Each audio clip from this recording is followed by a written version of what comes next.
எல்லாமே No, we're going to start now, Pastor. Okay okay the fantastic. அதுக்குள்ள நான் என்னோட கம்ப்யூட்டர் ஆன் பண்ணேன். Pastor. சரி. கர்த்தருடைய பரிசுத்த நாமத்தினால உங்கள் அனைவரும் கூட எனது இனிதான நல்வாழ்த்துக்களை தெரிவித்துக் கொண்டு உங்களை யாவரும் கூட நான் வரவேற்றுக் கொள்கிறதுல மிகுந்த மகிழ்ச்சி அடைகிறேன். மீண்டுமாக நாம் யாவரும் கூட இந்த இணையதளத்தின் மூலமாக சந்திப்பதில் கர்த்தர் நமக்கு கொடுத்திருக்கிற அந்த மேன்மையான பாக்கியத்துக்காக நன்றி செலுத்துகிறேன். இந்த நாளிலே சர்வதேச 7ஆம் நாள் அட்வென்டிஸ்ட் திருச்சபையினுடைய முன்னோடிகளின் பாரம்பரியத்தை குறித்து நாம் தியானித்துக் கொண்டு வருகிறோம். இன்றைய தலைப்பானது ஜான் பெய்த்தன், நம்முடைய 7 நாள் திருச்சபை முன்னாள் தலைமைத்துவத்துல பதவி ஏற்றின முதல் பிரசிடென்ட் குறித்து நாம இன்றைக்கு படிக்கவிருக்கிறோம். இந்த படிப்பினை வழி நடத்துவதற்கு பாஸ்டர் எபினேசர் டேனியல் அவர்கள் வருகை தந்ததுக்காக நான் நன்றி செலுத்துகிறேன். இதற்கு முன்பாக அவர் கோவிட்னால பாதிக்கப்பட்டு அவர் குடும்பம் முழுவதும் கூட இதனால மிகவும் இந்த கொள்ளை நோயினால அவதிப்பட்டிருந்திருக்கிறாங்க. வற்றாத ஆதரவும் ஜபத்தினாலும் இந்த குடும்பத்திற்காக நீங்கள் ஏறெடுத்த ஜபங்களுக்காக நான் நன்றி செலுத்துகிறேன். இந்த நாளிலே அவர் நம் மத்தியில் இருப்பதை மிகுந்த மகிழ்ச்சி. கோவிட் பிறகு நாம் சந்திக்கிறோம். Pastor Eby, thank you. இந்த வேலையிலே நாம் யாவரும் கூட ஜெபசிந்தியோட இந்த ஆராதனையில் பங்கு பெறுவோம். கர்த்தர் நமக்காக இந்த நாளில அவர் வைத்திருக்கிற சத்தியத்தை மூலமாக நம்மை பலப்படுத்தி சகயம் புரிவாராக. இன்றைய நாளிலே நமக்கு விசேஷ பாடல் திருமதி பேபி அவர்கள் பாட வருகிறார்கள். வழக்கத்தின்படி நமக்கு இந்த பிரேயர் லிஸ்ட் ஒவ்வொரு பிரே குரூப் லீடர்ஸ்க்கு நான் அனுப்பப்பட்டிருக்கிறது. அதனால நமக்கு பிரேக் அவுட் ரூம்ல 20 நிமிஷம் ஜெபம் ஏறெடுப்பதற்காக நேரம் ஒதுக்கப்பட்டிருக்கிறது. அதனால ஜெபம் முடிந்த பிற்பாடு மீண்டுமாக இந்த மெயின் ஹால்குள்ள வந்து நம்ம ஜெபம் ஏறெடுத்து பாஸ்டர் அவர்கள் ஜெபத்தை ஏறெடுத்து அது பிற்பாடு நம்ம விடைபெறலாம். இந்த வேலையில ஏதாவது ஜெப குறிப்புகள் இருக்குமானால் எனக்கு சாட் பாக்ஸ் மூலமாகவோ அல்லது வாட்ஸ்அப் மூலமாக எனக்கு தொடர்பு கொள்ளுங்க. அந்த ஜெப குறிப்புகளுக்காகவும் நாம் ஜெபம் ஏறெடுக்க இருக்கிறோம். அல்லது நீங்க தனிப்பட்ட அந்த குரூப்புக்குள்ளாக கடந்து போகும் பொழுது நீங்க அங்க கூட ஜெப குறிப்புகள் நீங்கள் சொல்லலாம். சரிங்களா? இந்த வேலையில நாம் யாவரும் கூட ஒரு ஜெபம் ஏறெடுத்துட்டு நாம் இந்த கூட்டத்துக்குள்ளாக கடந்து போகலாம். இந்த வேலையிலே நம் மத்தியில் இருக்கக்கூடிய எஸ்தர் உங்களோட மைக் அன்மியூட் பண்ணிக்கொள்ளுங்க. எஸ்தர், இந்த ஜெபத்தை ஆரம்ப ஜெபம் ஏறெடுக்கும்படி நான் தாழ்வோடு கேட்டுக்கொள்கிறேன். நான் இந்த பட்டன் அனுப்புறேன் பாருங்க, இந்த பட்டன் நீங்க தட்டுங்க. அதை தட்டினீங்கன்னா அன்மியூட் ஆயிடும்.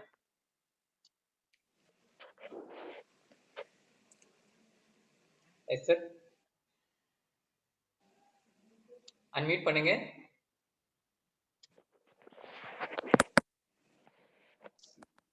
ஓகே, நீங்க அன்மியூட் ஆயிட்டீங்க. நீங்க பேசலாம். இப்ப நீங்க ஜெபம் ஏறெடுத்து இந்த கூட்டத்துக்குள்ளாக நாம் கடந்து போகலாம். என்ன ப்ரே பண்ண சொல்றீங்களாப்பா? ஆமா, கேரி ஆன் பண்ணுங்கம்மா. ப்ரே ஜெபம் ஏறெடுங்க. ஓகே. அன்பின் பரலோக தேவனே, மிஸ்வஸ்ரீகன் ராஜா, பிதா குமாரன் பரமத்துக்கு நல்ல பிதாவே, உங்களோட நாமம் பரிசுத்தப்படுவதாக, உங்க ராஜ்யம் வருவதாக, பரமத்துல செய்யப்படுவதாக, எங்களுக்கு ஆதாரத்தை இன்றைக்கு தர என் கடனை மன்னிக்கிற போல எங்க கடனை மன்னியும், எங்களை சோதனைக்குள் பட பண்ணாமலும் தீமிழங்க ரசிக்கவும், ராஜ்யமும் வல்லமையும் மகிமையும் இன்றைக்கு உங்களுடைய ஆண்டவரே. இந்த பரலோக ஜெபம் ஆண்டவரே, எல்லா ஜெபத்துக்கும் ஆம் ஆமேன்னு பதிலளிக்கும் தேவன் எங்க மத்தியில இருக்கீங்க ஆண்டவரே. கடந்து வர முடியாது ஜெபிக்கிறோம் ஆண்டவரே. இப்ப நடக்கிற இந்த ஜூம் ப்ரோக்ராம் மீட்டிங் ஆண்டவரே, எனக்கு இந்த தருணத்தையும் வாய்ப்பையும் கொடுத்ததுக்காக நன்றி ஆண்டவரே. இதற்கு மன மகிழ்ச்சியா இருக்கு ஆண்டவரே. நாங்க குடும்பம் யாவருமே கூடி உங்க சமூகத்துல அமர்ந்திருந்து உங்க சத்திய வேதத்தையும் இப்ப நாங்க பாஸ்டர் பேச போற காரியத்தையும் கேட்டு அதன்படி ஞானத்தோடு செயல்பட எங்களுக்கு ஞானத்தை விட்டுருங்க. மனத்தாழ்மையோடு நாங்க தாழ்மையோடு இருந்து தேவனிடத்துல அந்த தரிசனம் பெற்றுக்கொள்ள உதவி செஞ்ச ஜபிக்கிறோம் அப்பா. நாங்க எப்போதுமே தவறு செய்யறது உண்டு ஆண்டவரே. எங்க தவறுலாம் நீங்க மன்னித்து சுத்திகரித்து எங்களை நல்ல பாதையில கொண்டு போங்க ஆண்டவரே. பரிசுத்தம் இல்லாம தேவனை தரிசிக்க முடியாது. பரிசுத்தத்தோடு தேவனை தரிசிக்க உதவி செய்ய ஜபிக்கிறோம் தேவனே. இந்த வெள்ள சகல ஆசீர்வாதத்தையும் ஆரம்பத்தில் இறுதி வரை நீங்க சகல ஆசீர்வாதத்தோட இந்த கூட்டத்தை மீட்டிங்கை நடத்த முடியாது ஜபிக்கிறோம் ஆண்டவரே. பேச போற பாசறையும் ஆசீர்வதிங்க. சகல ஆசீர்வாதத்தோட நீங்க நடத்துவீங்கன்னு நம்புகிறேன் ஆண்டவரே. இயேசுவின் நாமத்தில் ஜெபிக்கிறேன் ஜீவ நல்ல பிதாவே. ஆமென். ஆமென். நன்றி எஸ்தர் அவர்கள், நம்முடைய திருச்சபை அங்கத்தினர். இதுதான் முதல் தடவை அவர்கள் நேற்று தினத்தில் அவர்கள் அந்த ஜூம் மீட்டிங்ல பங்கு பெற்றிருக்கிறாங்க. அவர்களை நான் வாழ்த்தி வரவேற்றுக் கொள்கிறேன். மிக உற்சாகமாக ஊழியம் செய்யக்கூடிய வைராக்கியமுள்ள ஒரு தேவ மகள், அவர்களுக்காக நன்றி செலுத்துகிறேன். இவ்வேளையிலே நாம் யாவரும் கூட நம்முடைய பாட்டாரதனை ஆண்டி பேபி அவர்கள் இந்த பாட்டாரதனை நமக்கு வழி நடத்துவாங்க. ஆண்டி, இந்த தருணம் உங்களோடது. ஸ்பெஷல் சாங் தானே பிரதர்? ஆமா ஆண்டி, உங்களோட தருணம் இது. ஓகே, சரி. தேவனுடைய பரிசுத்த நாமத்திற்கு மகிமை உண்டாவதாக. இந்த பாடல் ஒரு புதிய பாடல். இது நம்முடைய இந்த வார ஓய்வு நாள் பாடத்தை சம்பந்தப்பட்ட ஒரு பாடல். ஆகவே நான் சரி, இதுதான் இந்த வாரத்திற்குரிய பாடமாக இருக்கிற அப்படின்னால் இந்த பாடல் நமக்கு எல்லாருக்குமே ஒரு பிரயோஜனமாக இருக்கும் என்று நான் கிறிஸ்துவுக்கு நம்புகிறேன். சரி ஆண்டி, உங்களோட கேமரா அந்த போன் கொஞ்சம் எட்டத்துல வைங்க. அப்படியா? Okay, correct. ஓகே, இப்ப பாடுங்க இப்படி. கல்வாரி மாமலையோரம் கொடுங்கோர காட்சி கண்டே, கண்ணீர் வடிந்திடுதே எந்தன் மீட்பர் இயேசு அதோ, எந்தன் மீட்பர் இயேசு அதோ.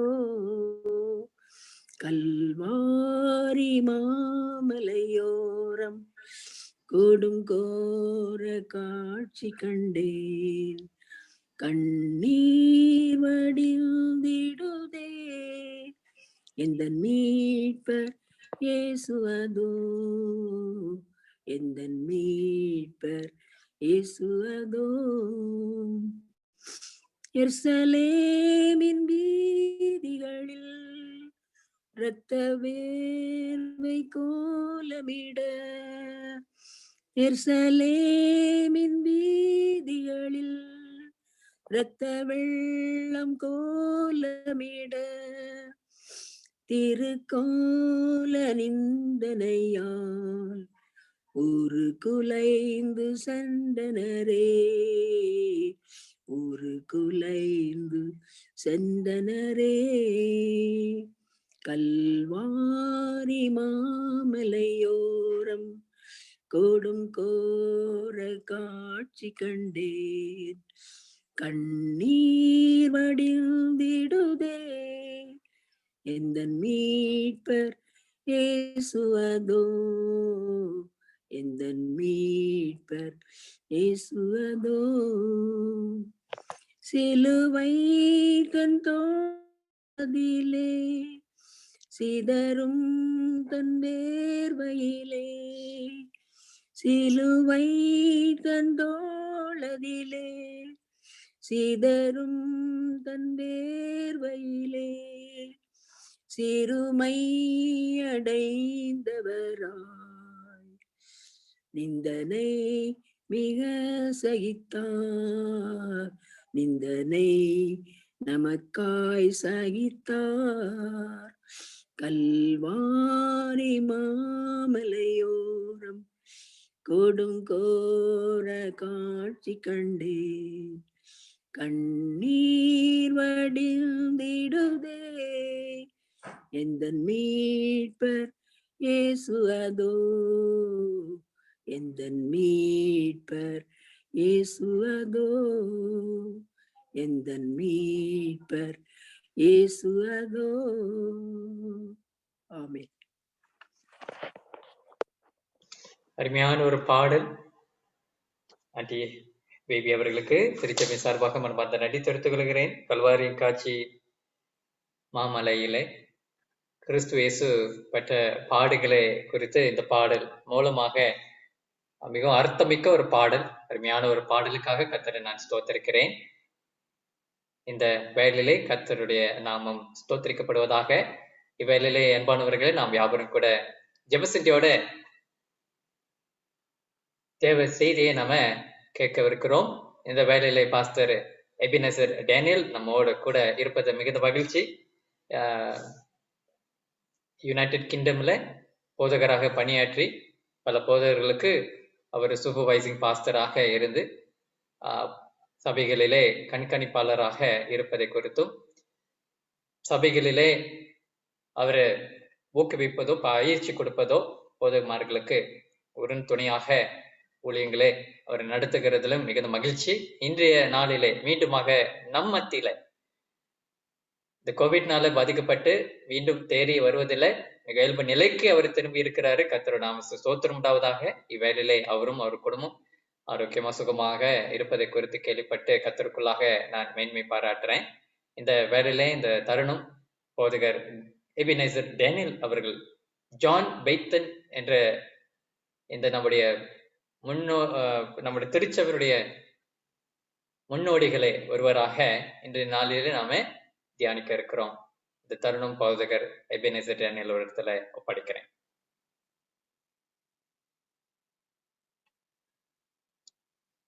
பசங்களுடைய மைக் அன்மியூட் பண்ணிக்கொள்ளலாம்.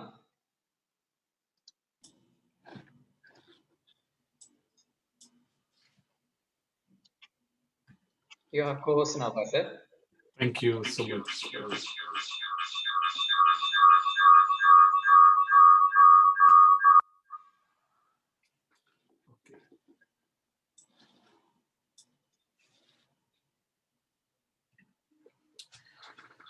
கர்த்தருடைய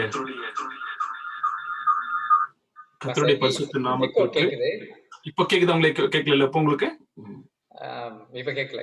கண்டினியூ பண்ணுங்க. ஒரு நிமிஷம் நான் டைப் பண்ண மாதிரி தான் பார்ப்போம்.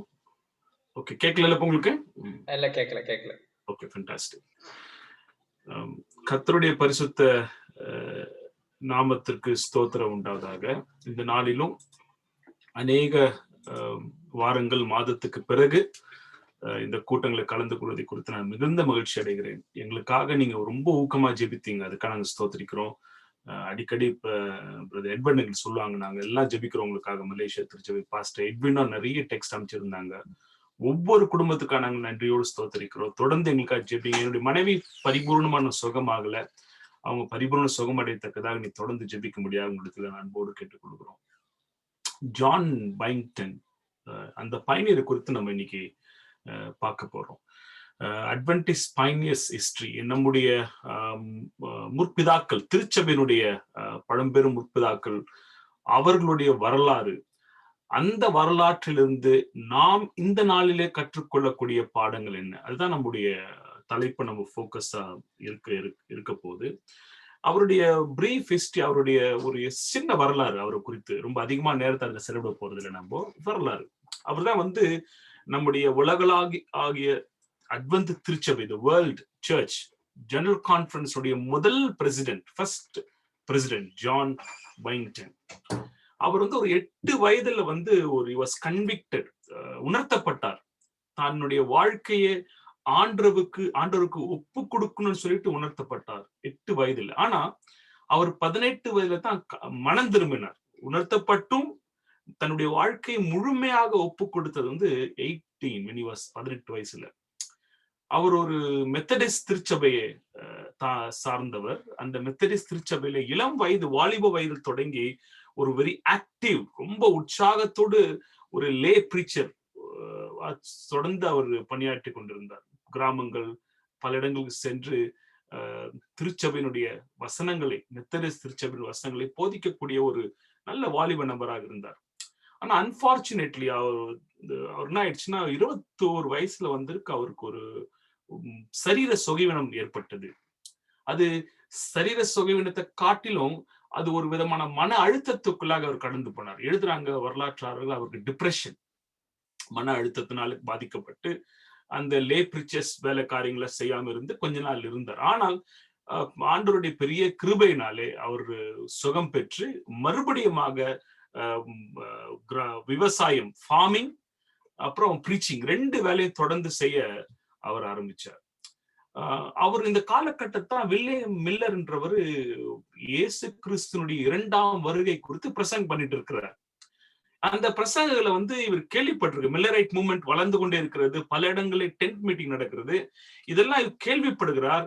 அந்த காரியத்தை குறித்து அவர் சில ஆராய்ச்சிகளை செய்கிறார். ஆனாலும் அவர் ரொம்ப அதை குறித்து இம்ப்ரெஸ் ஆகல அவருக்கு. மில்லரைட்டோடைய மெசேஜ் வந்து அவருக்கு ரொம்ப இம்ப்ரெஸ் ஆகல.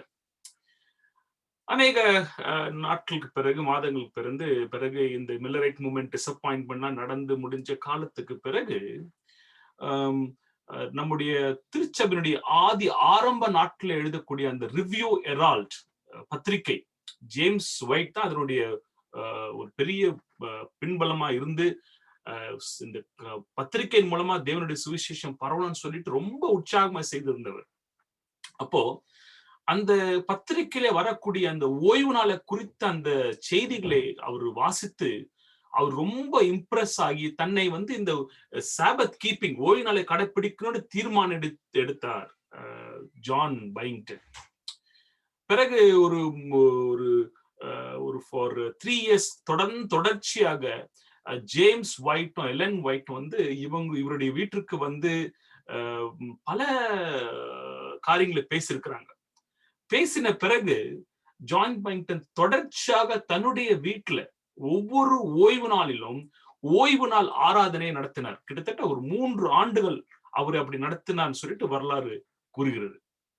பிறகு இவர்களுக்குள்ள தொடர்பு James White, Ellen White, John Byington இவங்க எல்லாருடைய தொடர்புக்கு பிறகு இவருடைய தாளந்துகளை அறிந்து ஜேம்ஸ் ஒயிட், எலன் ஒயிட் அம்மையார் வந்து நீங்க வந்து பேட்டில் கிரீக் வரணும். இவர் இருந்த இடம் வேற இடம், நீங்க பேட்டில் கிரீக் வரணும், நீங்க அங்க நீங்க மூவ் பண்ணணும்னு சொல்லி கேட்டாங்க. அதன்படி கர்த்தருடைய ஒரு உந்துதலால் இவர் என்ன பண்றாரு, he moved to Battle Creek in 1858. அங்க பேட்டில் கிரீக் போன பிறகு அங்கதான் நம்முடைய திருச்சபையினுடைய ஒரு ஹெட் குவார்டர்ஸ் மாதிரி பைனியர்ஸ் வேர் மீட்டிங். அவங்க பல காரியங்களை திட்டமிடக்கூடிய ஒரு நாட்கள் அந்த நாட்கள். அப்போ இவர் வந்து ஜேம்ஸ் ஒயிட்டோடையும் ஜே.என். ஆண்ட்ரூஸ் நீங்க கேள்விப்பட்டிருப்பீங்க, பெரிய மிஷன், பெரிய ஆள் நம்முடைய திருச்சபையில ஒரு பாயிண்டர், நீங்க அவரை கொடுத்து நீங்க வாசித்திருக்கலாம். அவரும் ஜான் பைங்டனும் 3 பேரும் சேர்ந்து இந்த திருச்சபையினுடைய ஆர்கனைசேஷன், இது எப்படி வந்து ஒரு நல்ல ஒரு ஸ்ட்ரக்சர், ஆர்கனைஸ்ட் ஸ்ட்ரக்சரை மாத்துறதுன்னு சொல்லிட்டு பல யோசனைகள், பல திட்டங்கள் அவங்க ஜெபத்தோடு நடத்தி the Sabbatarian Adventist movement வந்து செவன்த் டே அட்வென்டிஸ்ட் சர்ச் ஆக ஒரு ஆர்கனைசேஷனாக அதை மாற்றுவதற்கான எல்லா முயற்சிகளும் இவங்க செய்தாங்க. சோ ஜான் பைங்டன் வந்து நம்முடைய திருச்சபையினுடைய அமைப்பு, டினாமினேஷன் சொல்ற நம்முடைய திருச்சபையினுடைய அமைப்பை அது ஏற்படுவதற்கு பெரிய உந்துதலாக ஜான் பைங்டன் இருந்தாங்க. இது அவருடைய சின்ன வரலாறு. இது நம்ம வந்து நம்ம சில காரியங்களை நம்ம நினைவு கொள்ள வேண்டும். இவருடைய வாழ்க்கையிலிருந்து ஆதியிலே இருந்த சம்பவங்களை குறித்து யோசித்து இதை வந்து எந்த காரியங்களை நம்ம நினைவு கொள்ள வேண்டும், இது ஏன் அவசியம் என்பது ஒரு சில காரியங்கள் எழுப்பலாம். ஒரு சில காரியங்களை குறிப்பாக சொல்ல விரும்புகிறேன். வெரி இன்ட்ரெஸ்டிங்கா, நம்முடைய ஆர்கனைசேஷன் 7ஆம் நாள் அட்வென்ட் திருச்சபை உலக ஸ்தாபனமாக இருக்கக்கூடிய அந்த ஸ்தாபனத்துல வந்து முதல் பிரசிடென்ட், முதல் தலைவராக அவங்க எலெக்ட் பண்ண வந்து ஜேம்ஸ் ஒயிட் எலெக்ட் பண்ணாங்க. ஆனா ஜேம்ஸ் ஒயிட் வந்து அதை நிராகரித்தார். நான் என்ன பண்ணல, நான் விரும்பல, இட் டிக்ளைன்ட். அதற்கு பிறகுதான் அவர்கள் ஜான் பைங்டன் என்ன பண்ணாங்க, அந்த பொசிஷனுக்கு எடுத்துட்டு வந்தாங்க. எனக்கு ரொம்ப ஆச்சரியமா இருந்துச்சு. ஒரு திருச்சபையில வந்து உலகளாவிய 7ஆம் நாள் அட்வென்ட் திருச்சபையினுடைய ஸ்தாபனத்தினுடைய ஒரு தலைமை பொறுப்பை வேண்டான்னு தட்டி கழித்து, தனக்கு தேவன் கொடுத்த அந்த அழைப்பு, எனக்கு வந்து தேவன் ஒரு அழைப்பை கொடுத்திருக்கிறார், அந்த அழைப்பினுடைய வேலையை தான் நான் செய்ய விரும்புகிறேன் என்று ஜேம்ஸ் ஒயிட் அவர்கள் தீர்மானித்தார்கள். எவ்வளவு வித்தியாசமா இருக்கு நம்முடைய திருச்சபை இப்படி இருந்தா. எனக்கு ஒரு அழைப்பு ஆண்டவர் கொடுத்திருக்கிறார், எனக்கு ஒரு தாளந்தை கர்த்தர் கொடுத்திருக்கிறார், தேவன் எந்த இடத்துல என்னை நியமிக்கிறாரோ அந்த இடத்திலே அந்த அழைப்பிற்கு நான் உண்மையும் உத்தமத்தோடு நான் வேலை செய்வேன் என்ற ஒரு பெரிய ஒரு நமக்கு ஒரு எக்ஸாம்பிள், நமக்கு ஒரு மாதிரியை இந்த பயணியர்கள் விட்டு சென்றிருக்கிறாங்க. அந்த நாட்டில் we are talking about 18th நூற்றாண்டை குறித்து நம்ம பேசுகிறோம். 18ஆம் நூற்றாண்டுல வந்து அமெரிக்கா உடைய சோசியல் ஸ்ட்ரக்சர் வந்து ரொம்ப வித்தியாசமா இருந்தது. இப்பொழுது அவர்களுடைய சோசியல் ஸ்ட்ரக்சர் வந்து கொஞ்சம் வித்தியாசமா இருக்கும். பலர் வந்து மைக்ரேட் ஆகி போறாங்கல்ல, அந்த பெர்சிக்யூஷன் நடந்த பியூரிட்டன்ஸ் அங்க அமெரிக்கா தேசத்திற்கு போகும்போது அவர்கள் சென்று, அது ஒரு லேண்ட், ஓப்பன் லேண்ட். நான் இப்போ போன வாரம் நான் ஒருத்தர் பேசிட்டு இருந்தேன். அங்க இருக்கக்கூடிய ஒரு அட்வென்ட் விசுவாசி ஒருத்தர் ஒரு 25 ஏக்கர்ஸ் ஆஃப் லேண்ட் வாங்கி இருக்கிறாங்க. ஒரு சின்ன 25 ஏக்கர்ஸ்ல ஒரு சின்ன டென்ட், ஒரு சின்ன ஒரு ஸ்ட்ரக்சர், 25 ஏக்கர்ஸ். அவங்க ஒரு $10,000 வாங்கியிருக்காங்க. அதை நினைச்சு கூட பார்க்க முடியல. 25 ஏக்கர்ஸ் ஆஃப் லேண்ட், ஜஸ்ட் $10,000. அப்ப அமெரிக்கா வந்து பறந்து திரிந்திருக்கக்கூடிய ஒரு தேசம், எவ்வளோ லேண்ட் இருக்கும். அப்போ அங்க சென்ற மக்கள்கள் என்ன பண்ணாங்கன்னா, தனித்தனியாக கண்ட்ரி சைடு, தனியாக ஒரு பெரிய தனியா இருக்கக்கூடிய இடங்களே நான் வாழ்ந்துட்டு இருந்தாங்க. மச் கனெக்ஷன் கிடையாது. இப்போ நீங்க பட்டணத்துல வாழ்றீங்க, இப்ப நாங்க வந்து மான்செஸ்டர்ல இருக்கிறோம், லண்டன்ல இருக்கிறாங்க, பாம்பே, மலேசியா, அந்த மாதிரி கேபிட்டல் சிட்டில ரொம்ப நெருக்கடியா இருக்கும்ல, அந்த மாதிரி இல்லாதபடி ஜனங்க வந்து ரொம்ப தூரம் என்ன பண்றாங்க, அவங்க வாழ்ந்துட்டு இருக்கிறாங்க. அப்போ அவங்களுக்குள்ள ஒரு பெரிய சோசியல் கனெக்ஷன் கிடையாது. நான் உங்களுக்கு சொல்றது புரியுது உங்களுக்கு? ஒரு வீடுக்கும் இன்னொரு வீட்டுக்கும் போறதுக்கு ஒரு 5 மணி நேரம் ஆகும். There's no social structure, social connection. ஸ்ட்ரக்சரை விட கனெக்ஷன் சொல்லலாம். அதே போலதான் திருச்சபை இருந்தது. ஒரு இடத்துல வந்து ஒரு 3 வீடு தான் இருப்பாங்க. ஒரு பெரிய இடம், 3 குடும்பம் இருப்பாங்க. அந்த 3 குடும்பம் என்ன பண்ணுவாங்க? விசுவாசிக்கிற குடும்பங்கள் வீட்டில் அமர்ந்து வேத வசனத்தை வாசிக்கிறது, ஜெபிக்கிறது. ஒருவேளை ஒரு சில நேரங்கள்ல ஒரே குடும்பம் இருக்கும், அந்த குடும்பம் மாத்திரமே என்ன பண்ணுவாங்க? ஆராதனை நடத்துவார்கள். தகப்பன், தாய், பிள்ளைகள், ஒரு 4-5 பிள்ளைகள் இருப்பாங்க. அப்படிதான் அந்த திருச்சபை ஆரம்பத்தில் இருந்து அவர்கள் கேள்விப்படக்கூடிய காரியங்கள். ஒருவேளை ஒரு இடத்துல டென்ட் மீட்டிங் நடந்தா அந்த டென்ட் மீட்டிங் டிராவல் பண்ணி போவாங்க. அந்த மீட்டிங் அட்டென்ட் பண்ணிட்டு வந்துட்டு இவங்க என்ன பண்ணுவாங்க? வந்து இவர்களுடைய குடும்பத்தோடு கூட ஆராதிக்க ஒரு முறை. சோ எப்படி நான் சொல்றேன், they were all scattered, not densely populated. அந்த ஒரு சோஷியல் ஒரு அமைப்புல வந்து திருச்சபையும் அதே அமைப்புல இருந்தது. வெரி இம்பார்ட்டன்ட் பாயிண்ட் அது. எப்படி வந்து சோஷியல் ஸ்ட்ரக்சர் வந்து அதே போல திருச்சபை அமைந்திருந்தது. விசுவாசிகள் தேவ வசனத்தை கேள்விப்பட்டு அதற்கு ஏற்றது போல வாழ்வதற்காக அவர்கள் குடும்பமாக இருந்தாங்க. ஒருவேளை மேக்சிமம் ஒரு 4-5 ஃபேமிலிகள், ஒரு குடும்பங்கள் சேர்ந்து ஒரு ஜெபிக்கக்கூடிய ஒரு ஆராதனை முறை, அவ்வளவுதான்.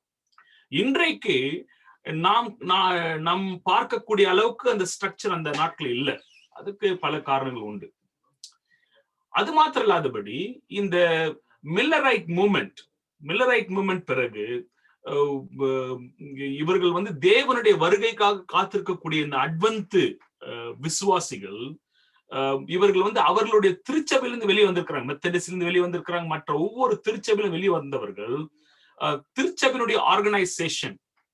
அந்த ஆர்கனைசேஷனுக்கு இந்த தமிழ் வார்த்தையார ஹெல்ப் பண்ணும். ஆர்கனைசேஷன் இல்ல டினாமினேஷன் என்னக்கூடிய அந்த அமைப்பு என்பது ஒரு பாபிலோன் அமைப்பே, பாபிலோன் என்று அவர்கள் நம்பினார்கள். அந்த பாபிலோனை விட்டு நீ வெளியே வா என்றுதான் அழைப்பு. ஆதியில அவர்கள் அந்த தானியல் அடிப்படையில, அப்புறம் வெளிப்படுத்தல் அடிப்படையில வந்து இந்த ஆர்கனைசேஷன் என்பது பாபிலோன், தேவன் அதை விட்டு வெளியே நமக்கு என்ன பண்ற ஒரு அழைப்பை தருகிறார் என்று இவர்கள் நம்பினார்கள். எனி ஸ்ட்ரக்சர், எந்த வித அமைப்பும், ஆர்கனைசேஷன், அது ஒரு ஃபால்ஸ் சிஸ்டம். அது அரசாங்கமாக இருந்தாலும் அல்லது திருச்சபையாக இருந்தாலும் அது ஒரு ஃபால்ஸ் சிஸ்டம். அதிலிருந்து நாம் வெளியே வருவதுதான் நமக்கு தேவன் கொடுக்கக்கூடிய அழைப்பு. சர்ச் இன் வில்டர்னஸ். தனிப்பட்ட முறையிலே சிறு சிறு குழுக்களாக அவர்கள் தேவன் அவர்களுக்கு என்ன சத்தியத்தை வெளிப்படுத்தினாரோ அந்த சத்தியத்திற்கு அவர்கள் உண்மையா இருக்க என்று பிரயாசப்பட்டார்கள். அவங்க கூடுவாங்க, அவங்க ஜெபிப்பார்கள், அவர்கள் இருக்கக்கூடிய அந்த காணிக்கை மற்ற காரியங்களை அவர்கள் அதை பயன்படுத்தினார்கள். அவர்களுக்கு எது ஆண்டவர் உந்தினாரோ அதை பயன்படுத்தினார்கள். அவர்களுடைய குழுவில் இருக்கக்கூடிய ஏதாவது லே பிரிச்சஸ் இருந்தாலும் அவர்களுக்கு அந்த காசை கொடுத்து அவர்களுக்கு உதவினார்கள். ஸ்ட்ரக்சர் இருந்துச்சு. இப்படி ஒரு நிலையில் இருக்கும்போது நம்முடைய செகண்ட் டிசப்பாயிண்டிங், அந்த மாபெரும் டிசப்பாயின்மெண்ட் பிறகு தி செபட்டரின் அட்வென்டிஸ்ட் குரூப், அதுல இருந்து வந்தவர்கள் பலர் இருந்தவர்கள் செபட்டர் வளர ஆரம்பித்தார்கள். ஜேம்ஸ் ஒயிட், எலன் ஒயிட் மற்ற அநேகர் வந்து பல இடங்களுக்கு பிரயாணப்பட்டு இந்த அட்வென்ட் திருச்சபையினுடைய அந்த கடைசி கால செய்தியையும் ஓய்வு நாளுடைய அந்த செய்தியை கொடுக்க ஆரம்பித்து அநேகர் என்ன பண்ண ஜாயின் பண்ண ஆரம்பிச்சாங்க. இப்படி சேர்ந்த பிறகு இவர்கள் வந்து இந்த ஜேம்ஸ் ஒயிட்,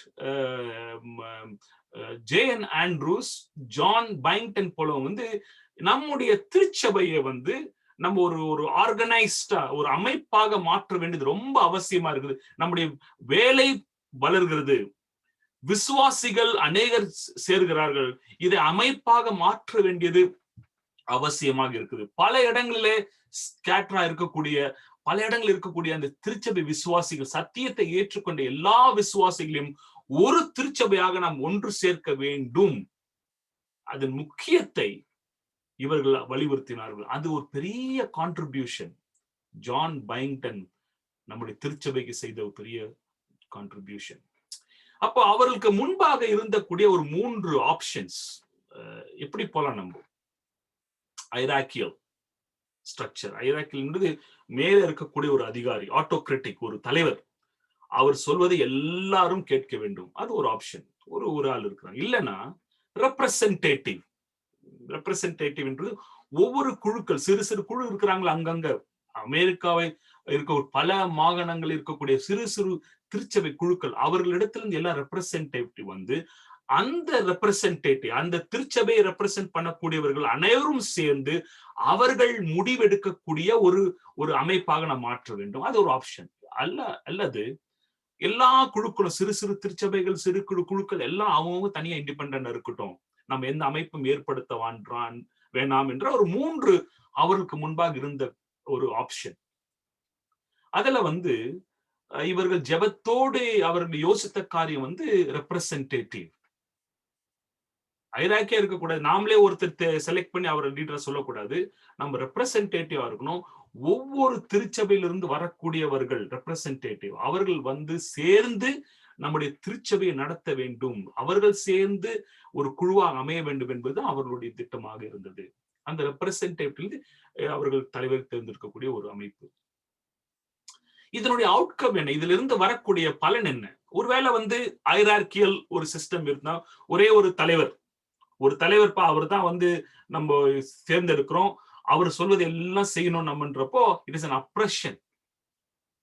அவர்களுக்கு வந்து சுயமாக சிந்திக்கவோ அவர்களுடைய கருத்தை சொல்லக்கூடிய வாய்ப்பில்லாத ஒரு ஸ்ட்ரக்சர். அல்லது ரெப்ரசன்டேட்டிவ் என்பது தேர்ந்தெடுக்கப்பட்டவர்கள், அவர்கள் மற்ற திருச்சபை மக்களுக்கு அவர்கள் சேவை செய்ய வேண்டும் என்பது ஒரு கண்ணோட்டம். மூன்றாவது, அங்கங்க இருக்கக்கூடிய அந்த சிறு சிறு குழுக்கள் அவர்களாக அவர்களை பார்த்து கொள்ள வேண்டும், அவர்களுக்கும் மற்றவர்களுக்கும் சம்பந்தம் இல்லைன்னு சொல்லி இண்டிபெண்டா இருக்கும் போது இட் இஸ் நெக்லெக்ட். நம்முடைய கடமையை நம்ம என்ன பண்றோம்? விலகி செல்கிறோம். இதனுடைய சாய்ஸ், இதனுடைய எங்க போய் நிற்கும்? இப்படி வந்து வளர்ந்து கொண்டே இருக்கக்கூடிய திருச்சபை ஒன்று இண்டிபெண்டா விட்டுருவோம், உலகத்தில் இருக்கக்கூடிய எல்லா சத்தியத்தை மாத்திரம் போதிப்போம், அவங்கவுங்க இண்டிபெண்டா இருக்கணும்னு விட்டுடலாம், அது நெக்லெக்டா இருக்கும். அல்லது ஒருவர் மாத்திரம் தேர்ந்தெடுத்து அவர் எல்லாவற்றையும் செய்யட்டும்னு சொன்னாலும் it will be an oppression. அதனால ரிபல்லியஸ் கூட வரலாம். ஆனா இவர்கள் யோசித்து ஜெபத்தோடு தேவனுடைய வேதாகத்தின் அடிப்படையிலே தீர்க்கதரிசியினுடைய அவர்களுடைய கைடன்ஸ்ல வந்து அவங்க தேர்ந்தெடுத்து வந்து ரெப்ரசன்டேட். அதனால வந்து திருச்சபை யாருமே அவர்கள் ரிபல் பண்ணாதபடி சப்மிசிவ். இதை நாங்க தீர்மானிக்கல, நம்ம குழுவாக நம்ம என்ன பண்றோம், திருச்சபையாக நம்ம அனைவரும் சேர்ந்து சில திட்டங்களை நாம் எடுக்கிறோம் என்ற ஒரு முறை. இதுல ரொம்ப ரொம்ப இன்ட்ரெஸ்டிங் ஒன். இது அதிகமா நீங்க நேரம் எடுத்து நீங்க வாசிக்கலாம். வை ஆர்கனைசேஷனல் ஸ்ட்ரக்சர்? ஏன் திருச்சபையை நம்ம ஆர்கனைஸ் பண்ணணும்? அப்படியே விட்டுருக்கலாம்ல, அங்கங்க இண்டிபெண்டா இருக்கிறோம், நம்ம போறோம். James White, Ellen White, John Byington, J N. Andrews, மற்ற எல்லா பைனியர்ஸும் என்ன பண்ணலாம், அவங்க சத்தியத்தை மாத்திரம் போதிட்டு நீங்க உங்களை பார்த்துங்கன்னு சொல்லிட்டு இருக்கலாம்ல. Why church need to be organised? ஏன் அவர்கள் அந்த நாட்களிலே இதை நம்ம ஆர்கனைஸ் பண்ணி ஆகணும்னு யோசித்தாங்க? அதற்கு சில வேதத்தின் அடிப்படை உண்டு. ஒரு சில வசனங்களை நான் போட்டிருக்கிறேன். நான் ஆங்கிலத்துல வாசிக்கிறேன், ஒருவேளை யாராவது தமிழ்ல வாசிக்க உதவி செய்தா ரொம்ப உதவியா இருக்கும். முதலாவது வாக்கியம் 1 கொரிந்தியர் 14ஆம் அதிகாரம் 40வது வாக்கியம். 1 Corinthians chapter 14 verse 40. பவுல் ஒரு ஆலோசனை சொல்றார். Let all things be done decently and in order. யார வாசிக்கிறீங்களா இந்த வசனத்தை?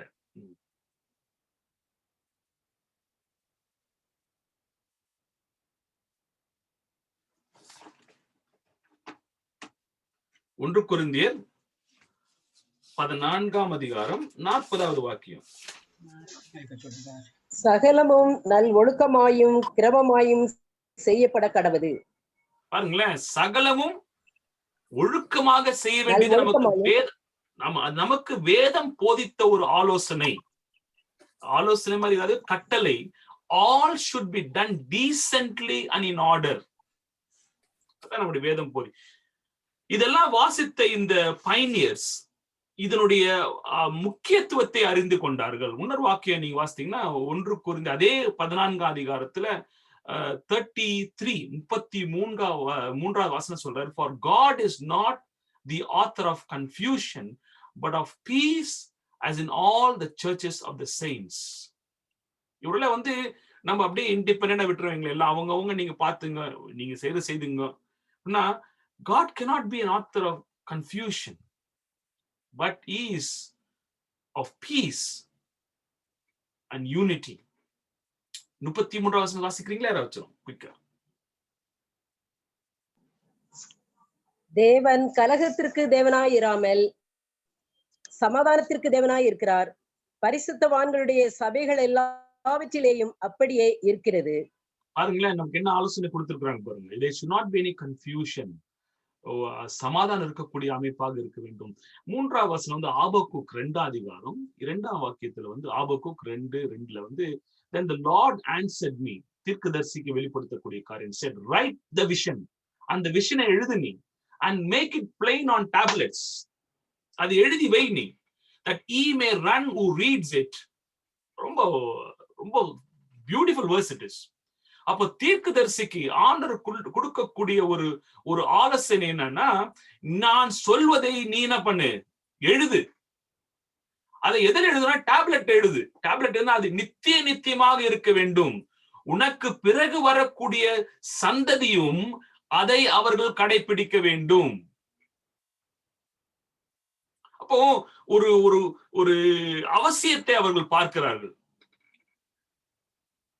திருச்சபையினுடைய போதனைகளை நாம் என்ன பண்ணுவோம், எழுதி வைக்க வேண்டும்.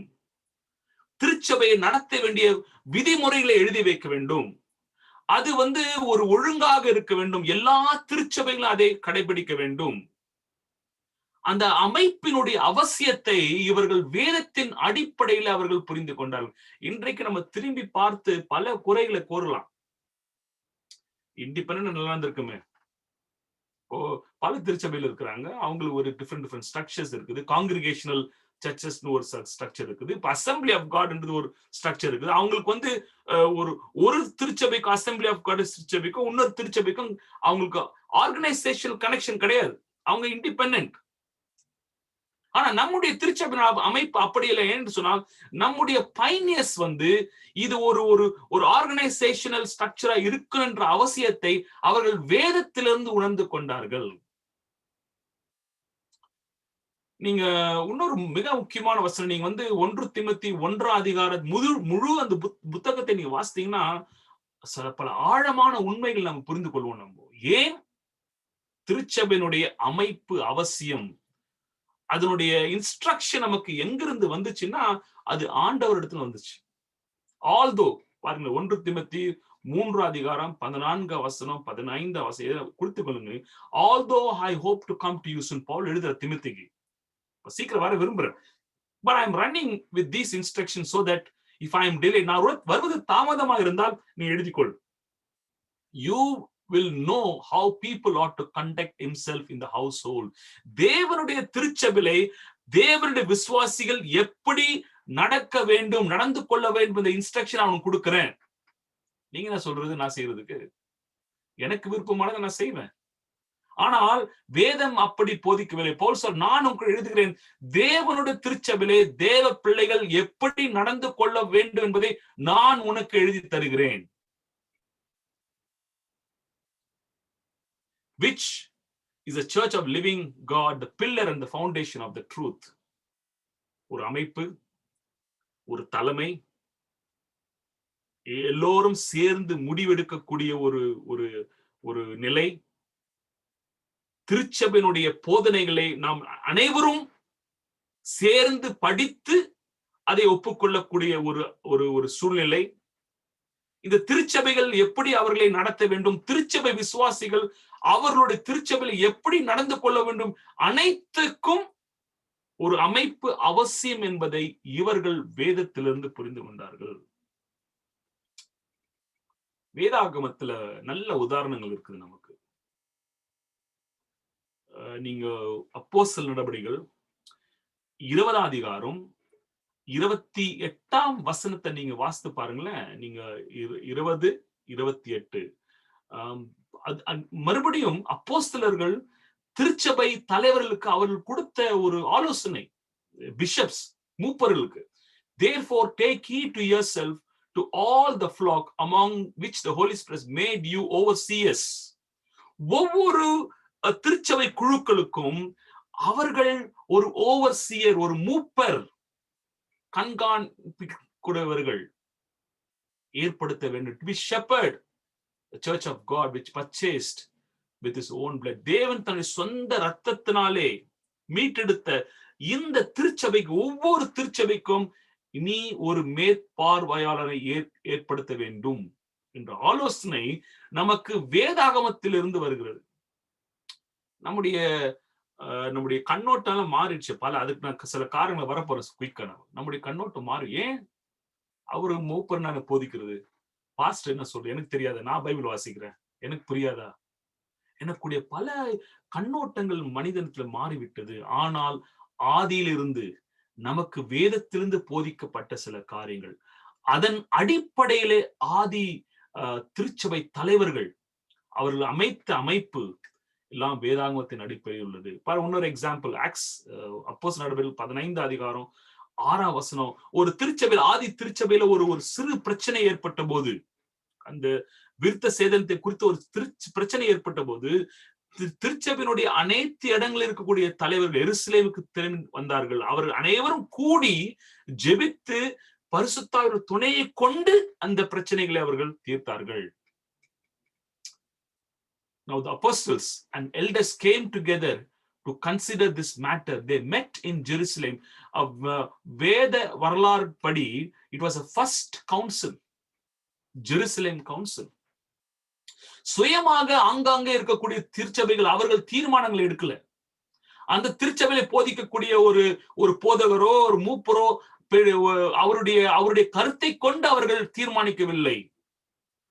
திருச்சபை விசுவாசிகளாக அனைவரும் அந்தந்த திருச்சபையில் இருக்கக்கூடிய அப்போஸ்தலர்களும் மூப்பர்களும் சேர்ந்து பேசி ஒழுக்கத்தோடு சில காரியங்களை செய்தார்கள். நமக்கு ரொம்ப பழகின ஒரு உதாரணம், எக்ஸடஸ், யாத்ராகமம் 18ஆம் அதிகாரம் முழுவதும் வாசிக்கும் போது நமக்கு ஒரு நல்ல ஒரு உதாரணம் இருக்குது. முக்கியமாக வசனம் 20, 21. அப்ப மோசே வனாந்தரத்துல எல்லா சுமையும் அவர் மேல இருக்குது. ஐராக்கியல் நம்ம வாசித்தல முதல்ல, ஐராக்கியல் மோசஸ் தான், எல்லாத்துக்கும் மோசஸ் தான் போகணும். அவர்கள் மோசத்தை எல்லாத்துக்கும் போக வேண்டும். அவங்க ஒரு நாள் காலை தொடங்கி மாலை வரை மோசையை எல்லா வேலையும் செய்யறாரு. அவர்களை சந்திப்பதற்காக மோசையினுடைய மாமனார் ஜெத்ரோ வருகிறார். அவர் பார்க்கிறாரு, ஆவியினால் நிரப்பப்பட்ட அந்த ஜெத்ரோ ஒரு ஆலோசனை சொல்றாரு, இது சரியில்லை, நீ இப்படி பண்ணக்கூடாது. செலக்ட் மென். தேவ ஆவியினால், இந்த தேவனுக்கு பயந்தவர்கள், சத்தியத்தின் அடிப்படையில் வாழக்கூடிய அந்த மனிதர்களை தேர்ந்தெடுத்து அவர்களை நீ அதிகாரியாய் நேமி. ஆர்கனைசேஷனல் ஸ்ட்ரக்சர் நம்ம பாக்குறோம் ஆரம்பத்துல இருந்தே எக்ஸடஸ்ல. when the church in wilderness, it was organized as they were led by God. எதுக்கு ஆர்கனைசேஷன், எதுக்கு ஸ்ட்ரக்சர் அவசியம் இல்லையே. ஆனா வேதம் அப்படி, God is not a God of confusion but is a God of order.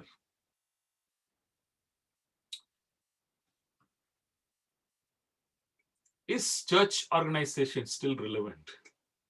இப்ப நமக்கு அவசியமா? இப்ப நாம் சந்திக்கக்கூடிய பல பிரச்சனைகளுக்கு ஆர்கனைசேஷன் தான் காரணமா? Is it still relevant?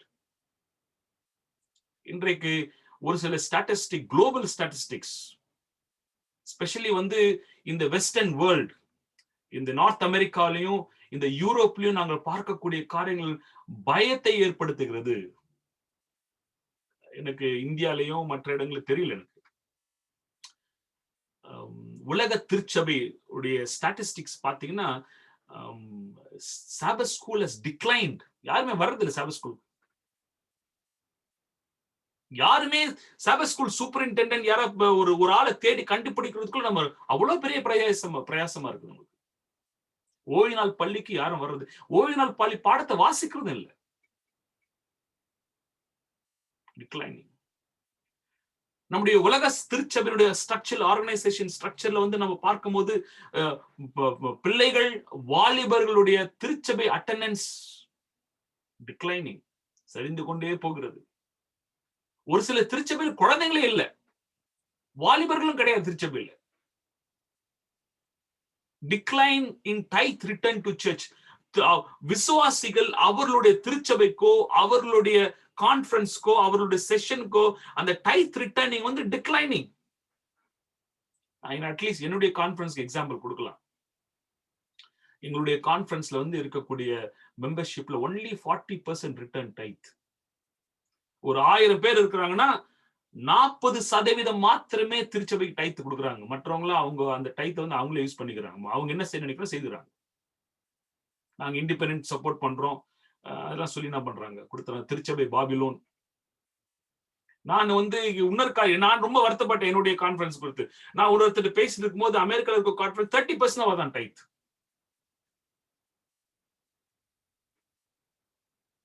Pastor சொல்லுவாங்க, நான் இப்போ யூகேல இருக்கிறேன், நான் இங்க 5 சர்ச்சஸ், அதுவே ஒரு ஃபுல் டைம் ஜாப். அதற்கு மேல ஒரு 7 பாஸ்டர்ஸ் சூப்பர்வைஸ் பண்ணணும், அது ஒரு full time job. 2 job for 1 பே. நியூபோல் காலேஜ்ல முடிச்சுட்டு வெயிட் பண்றாங்க பாஸ்டர்ஸ். கான்ஃபரன்ஸ் இல்லப்பா, எங்களால ரிக்ரூட் பண்ண முடியும், காசு இல்ல, டைத் வருது இல்ல. Is it structure? இந்த அமைப்பு இப்போ ரிலவெண்டா? கரப்ஷன் இந்த சிஸ்டம். எனக்கு பயம் இல்லை, தைரியமா சில காரியம் சொல்லலாம். ஏன் கரப்ஷன்? ஆதி பைனியர்ஸ் அவருடைய நிலம், அவருடைய சொத்து அனைத்தையும் விற்று திருச்சபை கொடுத்தாங்க. அவர்கள் ஏழை ஆனார்கள். இன்னைக்கு ஏழையா திருச்சபைக்குள்ள வரக்கூடிய தலைவர் பணக்காரர். கரப்ஷன். இந்த அமைப்பு இன்னும் அவசியமா? ஒரு கண்ணோட்டம் ஏற்படுகிற. விசுவாசிகளுடைய தங்களுடைய வருமானத்திலிருந்து அவர்கள் கஷ்டப்பட்டு தேவனுக்கு பயந்து அவருடைய காணிக்கை எடுத்து திருச்சபையில வைக்கிறாங்க. அவங்க இதெல்லாம் கேட்கக்கூடிய மனநிலை எப்படி இருக்கும்? பென்ஷனர்ஸ் அவர்கள் வாங்கின பென்ஷன் இருந்து ஃபெய்த்ஃபுல்லா ஆண்டவருக்கு அசம்பாவிக்கிறாங்க. ஒரு சில வாரத்துக்கு முன்பு என்னுடைய மாமனாரும் மாமி கோயிலுக்கு ரொம்ப நாள போல. அவங்க ஒரு வாரம் போய் ஆகணும்ப்பா நாங்க சர்ச்சுக்கு. நாங்க போய் இந்த தசம்பாவது கோயில வைக்கணும்ப்பா. விசுவாசிகள் அவருடைய நம்பிக்கை.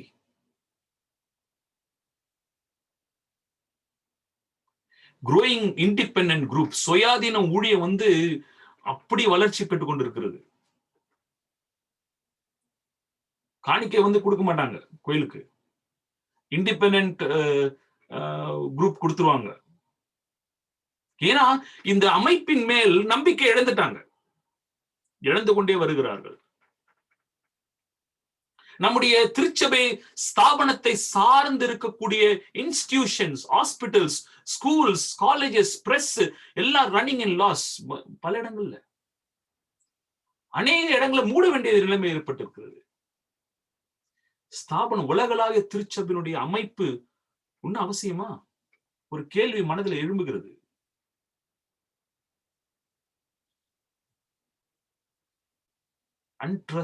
untrustworthy process, untrustworthy leaders.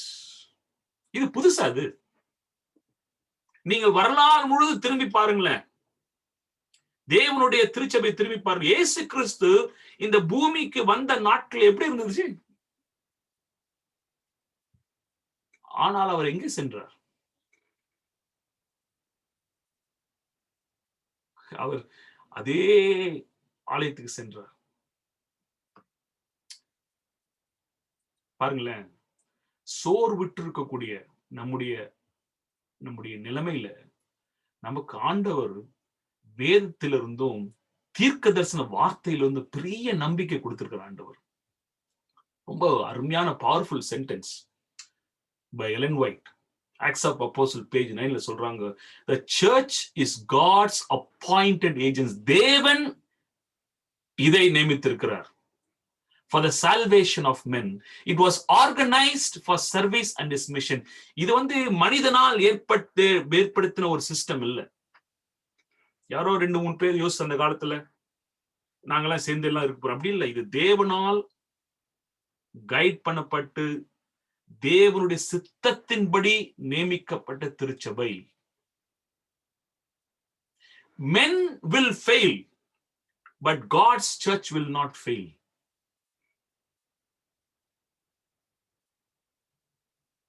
நம்முடைய கண்களுக்கு முன்பாக பல காரியங்கள் நடக்கலாம்,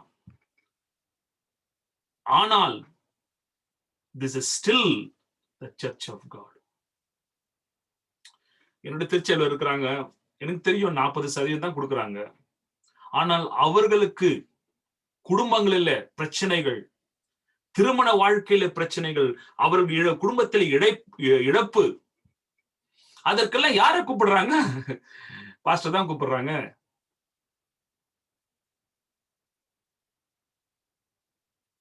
பாஸ்டர் எட்வின் சொல்ல முடியுமா, நீங்களாம் டைத் கொடுக்கறது இல்லை இந்த சர்ச்சுக்கு, நீங்க இண்டிபெண்டன்ட் சப்போர்ட் பண்றீங்க சொல்ல முடியுமா? You would still support.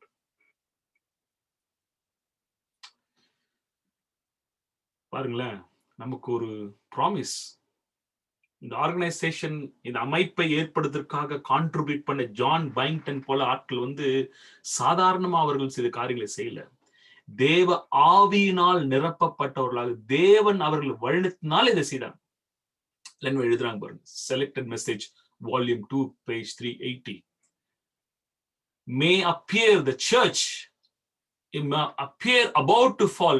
இந்த திருச்சபையை விழுந்து போவது போல ஒரு காட்சி ஏற்படலாம், but it does not fall and it will not fall. இந்த திருச்சபை will remain. It remains while the sinners in Zion will be shifted out. The chaff separated from the precious wheat. This is a terrible ordeal, but nevertheless it must take place. பரிசுத்தவான்களுடைய பொறுமை. நம்முடைய எருசலேமுக்கு முன்பாக நடக்கக்கூடிய அந்த அநீதியை பார்த்து கண்ணீர் விடுவர்களுக்கு மத்தியில் அவர் நெத்தியிலே நீன பண்ணு, முத்திரையை போடு.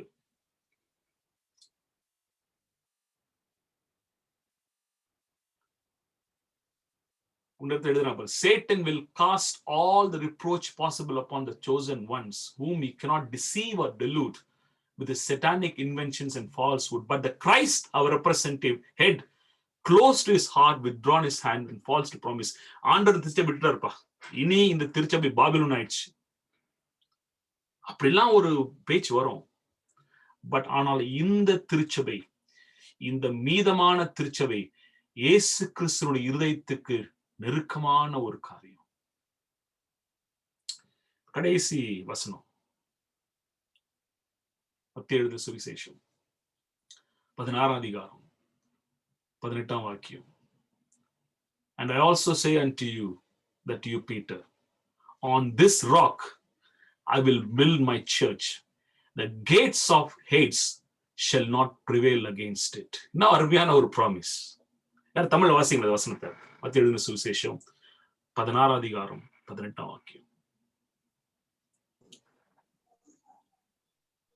மேலும் நான் உனக்கு சொல்லுகிறேன், நீ பேதுருவாய் இருக்கிறாய், இந்த கல்லின் மேல் என் சபையை கட்டுவேன், பாதாளத்தின் வாசல்கள் அதை மேற்கொள்வதில்லை.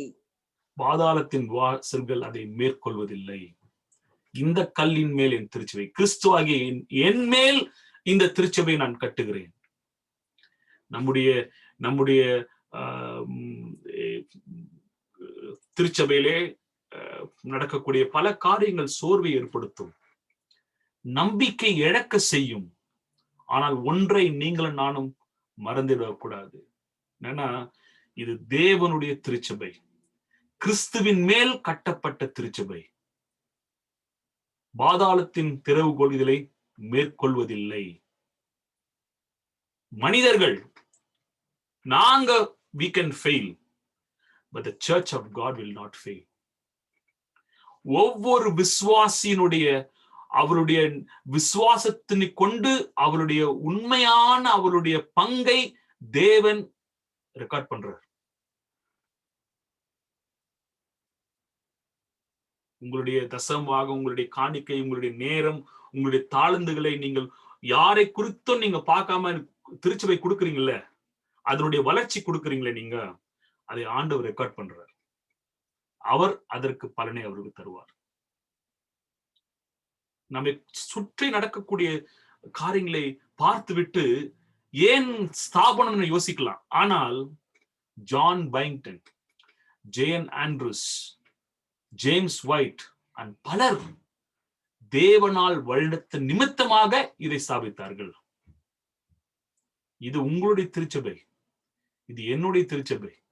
அந்த பிரசிடென்ட்டோ அந்த செக்ரட்டரி திருச்சபை கிடையாது. இது உங்களுடைய திருச்சபை, இது என்னுடைய திருச்சபை. இதனுடைய ஃபவுண்டேஷன் இஸ் கிரைஸ்ட். அந்த நம்பிக்கை நமக்கு வரலாறு தருகிறது. God bless you all. நம்முடைய முன்னோடிகளினுடைய வரலாற்றை குறித்து அனுபவம் மிக்க ஒரு வரலாற்று நம்ம ஜான் பைத்தன் இடத்துல இருந்து நாம் கேட்டோம். பாஸ்டர் ஐபி மூலமாக நம்முடைய இந்த அமைப்பு 7 நாள் திருச்சபையானது ஆண்டுடைய சித்தத்தின்படி உருவாக்கப்பட்டது ஒன்று. அடுத்ததாக ஆவியானவர் இந்த சபையை கொண்டு மீதமான ஒரு திருச்சபை கடைசி காலத்தில் உள்ள சத்தியத்தை அவர்கள் பறைசாட்ட வேண்டும் என்பதன் நோக்கத்தினாலே இந்த சபை உருவாக்கப்பட்டது. அந்த நோக்கத்தை விட்டு தவறாதபடிக்கு இந்த அமைப்பு பேபிலோனாக மாறக்கூடாது என்பதுதான் ஆண்டுடைய நமக்கு எலஞ்சோட் அம்மையார் மூலமாகவும் அவர்களுடைய எழுத்துக்கள் மூலமாகவும் நம்முடைய முன்னோடிகள் இன்னும் பல பேர் நம்ம தியானிக்கவிருக்கிறோம். அதனால நாம் யாவரும் கூட நேரத்தை எடுத்து இந்த கூட்டங்களுக்கு நாம் பகிர்ந்து பங்கு பெறவும் மற்றவர்களிடத்தில் பகிர்ந்து கொள்ளவும் கர்த்தர் நமக்கு இந்த நாளிலே துணை புரிவாராக. இந்த வேலையில நாம் யாவரும் கூட சிறு குழுக்களுக்குள்ளாக நாம் ஜபத்துக்குள்ள கடந்து போக இருக்கிறோம். இந்த குழுக்குள்ளாக நீங்க 20 நிமிடம் செலவு செய்ய போறீங்க ஜபம் ஏறெடுப்பதற்கு. நீங்க தான் முழுக்க ஜபம் ஏறெடுக்க போறீங்க. இந்த ஜபக்குழுவுல நீங்கள் உங்களுக்கு ஏதாவது ஜபக்குறிப்புகள் இருக்குமானால் நீங்க பகிர்ந்து கொள்ளலாம். சரிங்களா? இந்த வேலையில் நாம் ஜபக்குழுக்குள்ளாகி நாம் கடந்து போகலாம்.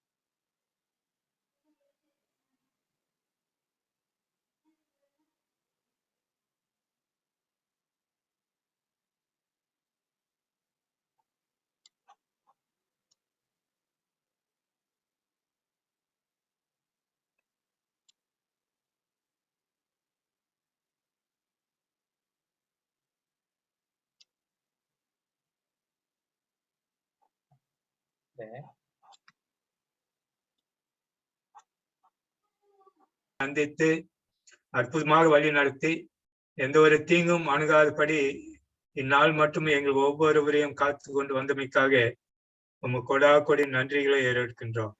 உம்முடைய நீர் எங்கள் மேல் பாராட்டி வரும் அன்பிற்காகவும் கிருபைக்காகவும் நன்றி தாப்பனே. இந்த நாளில் நாங்கள் கேட்ட இந்த செய்திக்காக உமக்கு நன்றி அப்பா. எங்களுடைய முன்னோர்கள் எந்த அளவுக்கு தங்களை தத்தம் செய்து அவங்களுடைய வாழ்க்கையை தியாகம் செய்து ஊழியத்திற்கென்று தேவ செய்தியை இந்த உலகம் முழுவதுக்கும் பறைசாற்ற வேண்டும் என்று தங்களுடைய உடைமைகளையும் தங்களுக்கு இருக்கிற வருமானத்தையும் ஊழியத்திற்கென்று செலவிட்டது போல ஆண்டவரே, இந்த நாட்களிலும் நாங்கள் அப்படிப்பட்ட ஒரு தியாக மனப்பான்மையோடு வாழ்க்கை நடத்த ஆவியானவர் தாமே எங்கள் ஒவ்வொருவரோடும் அசைவாட கிருபை செய்யும்படி ஜெபிக்கின்றேன். இந்த நாளில் விசேஷமாக எல்லா தாய்மார்களுக்காகவும் நன்றியை தெரிவித்துக் கொள்கின்றோம். ஏவாளை ஆசீர்வித்த தேவன் அந்த ஆசீர்வாதத்தை இன்றைக்கு எல்லா தாய்மார்கள் மேலும் நீர் பொழியும்படி ஜெபிக்கின்றேன். நல்ல சுகத்தோடு பலத்தோடு அவர்கள் ஒவ்வொரு குடும்பத்திலுள்ள தாய்மார்கள் தங்களுடைய குடும்பங்களை கட்டி காக்க அவர்கள் எடுத்துக்கொண்ட பிரயாசங்களுக்காக அவர்கள் செலவிடுகிற நேரங்களுக்காக எல்லாருக்கும் ஓய்வு இருந்தாலும் அவர்களுக்கு ஓய்வு இல்லப்பா. அவர்களுக்கு வீட்டு வேலை, மற்ற அலுவலக வேலை, பிள்ளைகளை பராமரிப்பது, கணவரை பார்த்துக் கொள்வது, இத்தனை காரியங்கள் அவர்கள் பொறுமையோடு தியாக மனப்பான்மையோடு செய்து கொண்டிருக்கிற அந்த தாய்மார்களை நாளில் ஆசீர்வதித்து அவர்களுக்கு வேண்டிய சுகத்தையும் பலத்தையும் அருளும்படி நம்முடைய பாதுபடியில் கெஞ்சி கேட்கின்றேன். எல்லாவற்றையும் அறிந்தவர் நீர். இந்த காணொலியில் கலந்து கொண்ட ஒவ்வொருவரும் இன்றைக்கு கேட்ட அந்த செய்தியின் மூலமாக ஆசீர்வதிக்கப்பட கிருபை செய்யுமப்பா. தொடர்ந்து இந்த கூட்டங்களை நீர் நடத்தி கொடும். இன்னும் அநேக கூட்டங்கள் இன்று நடந்து கொண்டு இருக்கிறது. எல்லா ஜூம் மீட்டிங்களையும் நீர்தாமை முன்னின்று நடத்தி கொடுத்து ஆசீர்வதிக்கும்படி கர்த்தரும் மீட்பருமாக இயேசுவின் நாமத்தில் மிக தாழ்மையோடு கேட்கின்றேன் பரிசுத்தமுள்ள பரம்பிதாவே. ஆமேன், ஆமேன். என் ஆத்மாவே கர்த்தரை ஸ்தோத்திரே, என் முழுமே அவரது பரிசுத்த நாமத்தை ஸ்தோத்திரே. என் ஆத்மாவே கர்த்தரை ஸ்தோத்திரே, கர்த்தர் செய்த சகல உபகாரங்களுக்கெல்லாம் மறவாத்திருங்க. ஆமேன். ஆசீர்வாத ஜெபத்தை கூறும்படி கேட்டுக்கொள்கிறேன். நமது கர்த்தராகிய இயேசு கிறிஸ்துவின் கிருபையும் பிதாவாகிய தேவனுடைய அன்பும் பரிசுத்த ஆவியானவருடைய அந்யோன்ய ஐக்கியமும் சிநேகமும் சகவாசமும் வழி நடத்துதலும் தொடர்ந்து நம் அனைவரோடும் இருப்பதாக. ஆமேன், ஆமேன். நன்றி. இங்க ஜெபத்தை எடுத்த அப்பா அவர்களுக்கு நன்றி. இந்த வேலையில இந்த கூட்டத்துல கலந்து கொண்ட உங்கள் அனைவரும் கூட கர்த்தருடைய நாமத்தினால வாழ்த்து